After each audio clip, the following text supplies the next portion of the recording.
Hi guys, it's Mindy again, and today I'm going to continue answering questions about why I chose Torah and the fact that it wasn't about whether or not I'm eating pork or not eating pork. It's about what's on the altar in my life because God took on the life of a man, his son Jesus Christ, and he laid that life down on the altar for my life and your life, and gave anybody and everybody the opportunity to choose him. Okay? So we have this big question going on right now between the spirit of the law and the intent. I came to a point in my life where I finally just asked God, okay, who's right and who's wrong? Because Pentecostals, they have a lot right. They are very passionate people. And if that was right, I wanted to be doing that. If Baptists were right, I wanted to be doing that. If Catholics were right, and so on and so forth. But I wanted man's traditions to be what got me in line with the Father. And he finally answered me and said in an audible voice, which does not happen to me on a regular basis, you're all wrong. And he was laughing as he said it, like, aha, I can use this. And, and the further I walk, the more I get to have conversations with God. But you have to understand that sin in our lives can limit what he is allowed to work with. And that's kind of a complicated topic. But I think as you walk more, you'll figure out where the line is. So we're going to start our scripture today in John chapter 4, verses 23 through 24. And guys, I put the scripture notes in the description box underneath so you guys can do your own research later. But the hour is coming, and now is, when the true worshipers will worship the Father in spirit and in truth. For the Father is seeking such to worship him. God is spirit, and those who worship him must worship him in spirit and in truth. Okay, now we're going to skip ahead to John chapter 5, and the heading in this one is the fourfold witness. It's verse 31. And I'm not going to read all of this. I'm going to skip ahead some to make sure this video doesn't get too long, but please go back and read this in context. If I bear witness of myself, my witness is not true. And this is Jesus speaking. There is another who bears witness of me, and I know that the witness which he witnesses of me is true. You have sent John, and he has borne witness to the truth. And this is John the Baptist, guys. Yet I do not receive testimony from man, but I say these things that you may be saved. He was the burning and the shining lamp, and you were willing for a time to rejoice in his light. Now, the Jews, which is the house of Judah, don't mistake modern day Jews for who the Jews are in the New Testament. They were the house of Judah. Israel is, the house of Jacob who became Israel. And it was the two tribes, or two houses, which made up the northern 10 tribes of Israel, and Judah, which was the southern 2 tribes, okay? And I may have the geography on that a little messed up, but there was Israel and Judah. Judah is the tribe out of Judah in the Old Testament. And they were the ones that didn't get scattered. So we get the name Jew from Judah, but the modern Jewish religion is not whom the Jews were referred to in the New Testament, okay? Anyway. But I have a greater witness than John, for the works which the Father has given me to finish. And the very works I do bear witness of me, that the Father has sent me. And the Father himself who sent me has testified of me. You have neither heard his voice at any time nor seen his form, but you do not have his word abiding in you, because whom he sent, him you do not believe. You search the scriptures, for in them you think you have eternal life, and these are they which testify of me, but you are not willing to come to me that you may have life. So what were they searching? They were searching salvation in the hard line of the law. Now, of any law that exists on earth, if a law was able to save, it would have been the Torah. But you are saved by faith and justified by obedience. And people kind of get confused about, your faith is what leads you to believe in the sacrifice of Jesus Christ. But we need the law to explain to us what sin is and why we needed salvation through faith in God. Okay, now we're going to skip forward to Revelation chapter 14.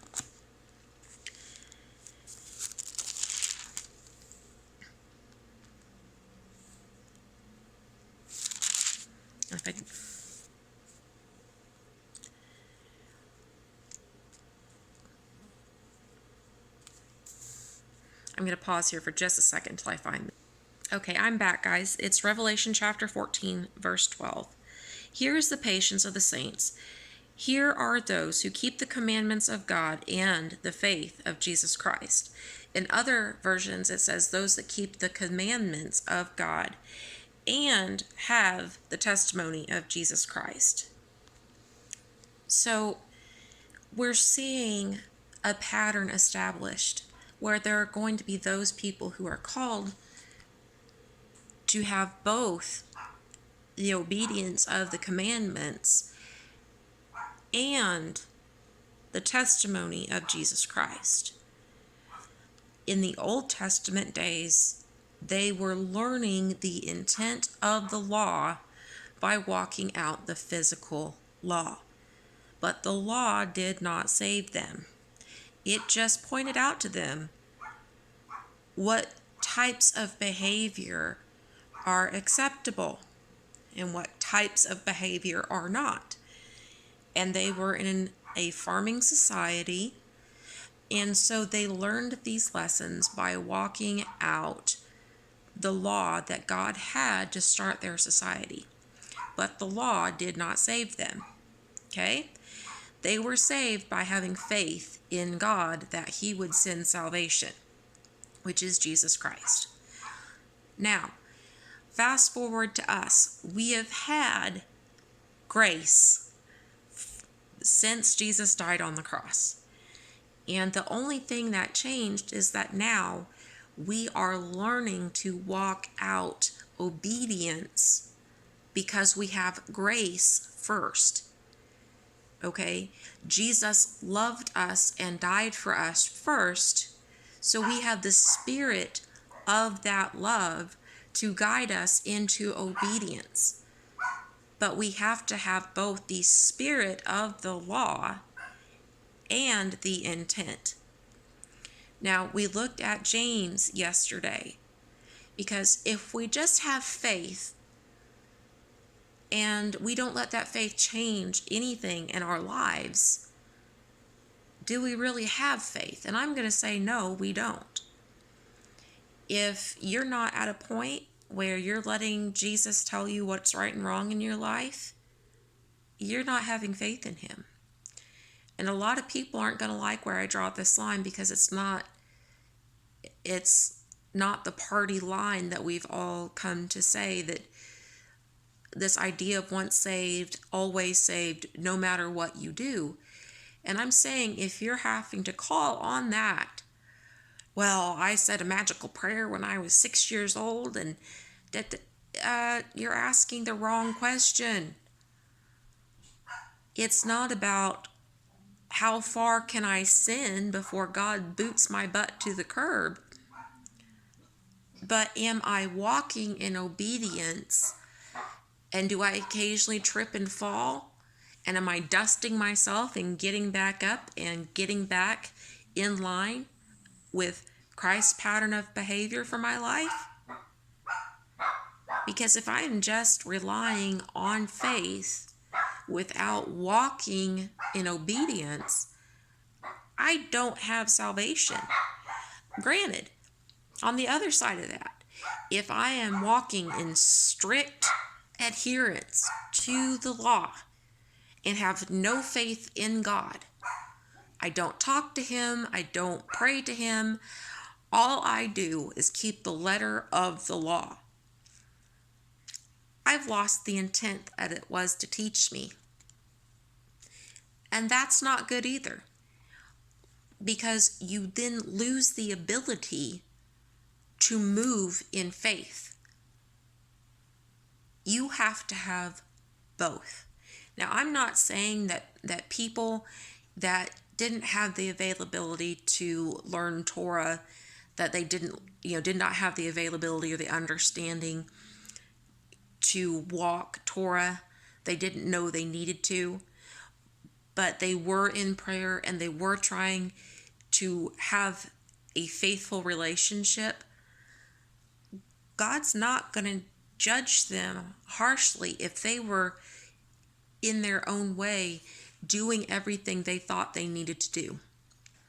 If God is bringing you to an awareness of Torah and you immediately boot it to the curb without considering how the spirit of the law and the intent to show us grace, then you're not getting it either. You've got to have both. And I'm saying the law is an object lesson of common things that we do every day that teach us how to hear, O Israel, love the Lord your God, or the Lord our God, the Lord is one. Love the Lord your God with all your heart, with all your mind, and all your understanding, and to love your neighbor as you love yourself. If you can only learn that one principle and live by it, you've gotten the letter of the law and the intent. But if you're having trouble with this, or God's calling you to learn more examples, you can practice by making sure that when you eat meat, that animal's been humanely slaughtered. If you don't know what's healthy for you to eat and what's not healthy for you to eat, I'm saying it's just as much of a sin to splurge on deep fried Twinkies and Oreos every single day as it is to eat pork. The problem is gluttony, not whether it's laid out in the Bible that Oreos are okay to eat or not. And if we can't understand that the intent of the law is to show us where we fail and then to teach us how when we come up to a situation that we don't know, like if the law doesn't cover that exact thing, well, how do we apply? Does it love God? Does it listen to His commands? Does it love our neighbor before it loves ourselves? Because if it doesn't love God and you don't know if it applies in that manner, okay, then you go down to the next one. Does it love our neighbor? Is your neighbor getting a fair shake? Are you doing the best you can with your neighbor? And then like with the food laws, are you loving yourself with your relationship with food, with drink, and taking care of yourself? Do you exercise when you can? Are you loving yourself that way? Are you eating your vegetables and taking your vitamins if that applies to you? Or are you splurging all the time trying to find satisfaction in what you eat, and so you're not loving your body and you're not taking care of it, and you're sick and worn out and tired all the time? Unfortunately, I'm sick, worn out, and tired all the time because of autoimmune disease, which is not a product of my sin or anyone else's, but of the sinful world we live in. But,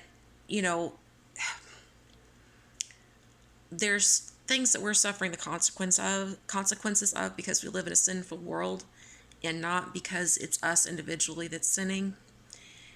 Okay, but if you are in a legal situation with your neighbor, okay?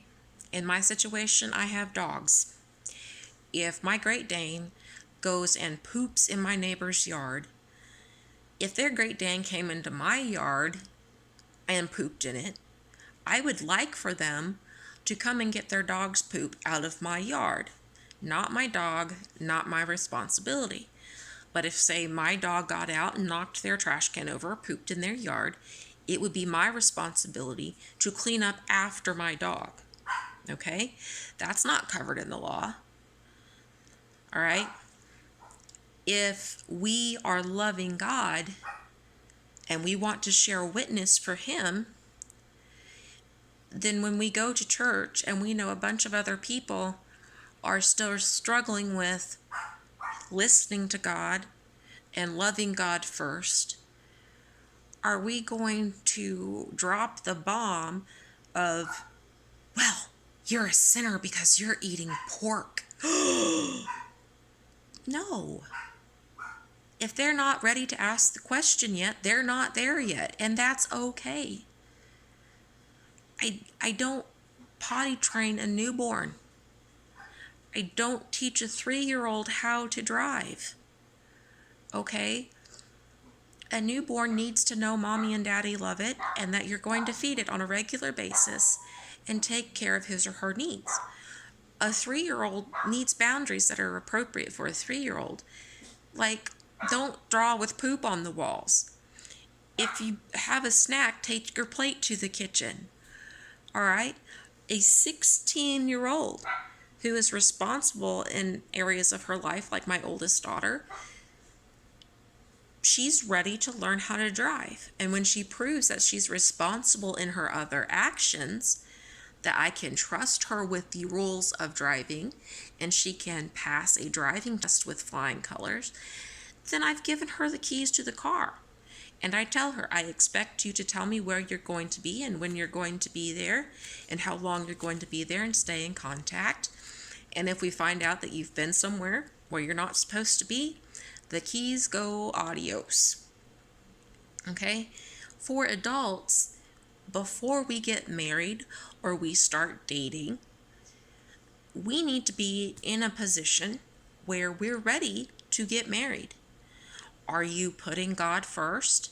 Can you put your spouse first before you love yourself? Can the person that you're maybe thinking about dating, does that person put God first in his or her life? Is your relationship such that they've proven to you that they're going to put your needs above their own? Okay, I tell my children all the time, dating's not a recreational sport. If you're not looking to be married, you don't need to be playing the field. What's the purpose of your actions? If your actions have no purpose except popularity or to make other people think you look good, you're not doing the right thing. Start to evaluate where you are in your walk and where you're going with it before you start dropping truth bombs on people, because your attitude with the letter of the law can violate the intent. So, personally, I don't let my children go to church on Easter Sunday. It is scripturally inaccurate to sit under a steeple, which is a phallic symbol, eating a ham sandwich on Ishtar Sunday because it's a fertility festival. Now, did I go to church on Easter Sunday while they were preaching about my Messiah and stand up in the middle of service and castigate them all for what they were doing? No, we just didn't go. They're not there yet, and that's okay. When God reveals it to them or reveals that they need to start asking questions, then if they ask a question and are ready for that next step, then we can say things like, so did you know why there's a steeple on top of your church? Do you know why I don't refer to it as Easter Sunday? and why I kept Passover instead. And then you can see if they're ready for that. Okay? It's okay not to be ready. It's okay to be a toddler in your faith. It's not okay to be 16 in your faith and still be wearing your spiritual Pampers. It's a progressive thing. And don't judge somebody else because they don't eat pork and say, oh my gosh, you're a Judaizer. Well, the term Judaizer is nowhere applicable like we're applying it today. Okay, I'm not expecting the law to save me. I am walking out Torah because I am trying to learn healthy decision making. If it comes to a point where I can choose to starve to death or eat a ham sandwich, I'm going to eat a ham sandwich. Okay? I'm not going to castigate myself because that's what was provided for me to eat. I am not, I'm going to sit down with my brother while he's eating a ham sandwich, and I'm going to share a meal with him while maybe I just have bread and potato chips. Okay? My brother's not unclean because he's eating pork. Okay? Read that whole vision and that Peter had. It wasn't talking about the Jesus dying to make reptiles clean or pork clean or creepy crawly critters clean. It was talking about how Cornelius and his men had been made spiritually clean, and that Peter was allowed to sit down